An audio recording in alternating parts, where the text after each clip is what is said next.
அருள்மிகு எண்கண் சுப்பிரமணிய சுவாமி திருக்கோயில், திருவாரூர் மாவட்டம், திருவாரூர் வட்டம். அஷ்டநேத்திர புராதீசம் சிவசக்தி சமன்விதம் மயூர வாகனாரூடம் ஷண்முகம் குலதெய்வதம். இந்த வாக்கிற்கிணங்க அருள்மிகு சுப்பிரமணிய சுவாமி திருக்கோயிலில் முருகப்பெருமான் தெற்கு நோக்கி அமர்ந்து அருளாட்சி செய்து கொண்டிருக்கின்றார்.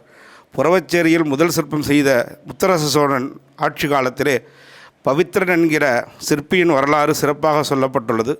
புறவச்சேரியில் முதல் சிற்பம் செய்து அந்த அழகின் பேரினை பார்த்த முத்தரச சோழன் அந்த சிற்பியின் 2 கட்டைவிரலை தானமாக பெற்றுக்கொண்டு வேறெங்கும் சிலை அமைக்க வேண்டாம் என்று உத்தரவு பிறப்பிக்கின்றார்.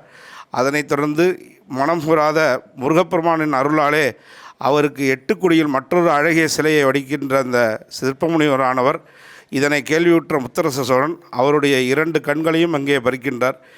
கண்களும் கட்டை விரலும் இன்றி முருகப்பெருமான் அருளுக்கிணங்க முருகப்பெருமான் அருளாட்சியிலே சொல்கின்றார்.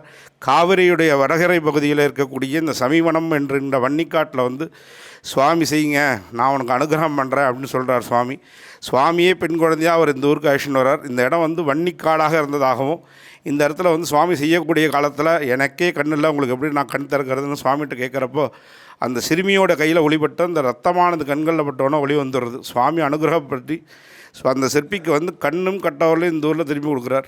எண்ணமே கண்ணாக கொண்டு செய்தமையாலும் சிற்பிக்கு கண்களும் கட்டவர்களும் திரும்பி கிடச்சதுனாலையும் இந்த ஊருக்கு எண்கண் அப்படின்னு பேர்.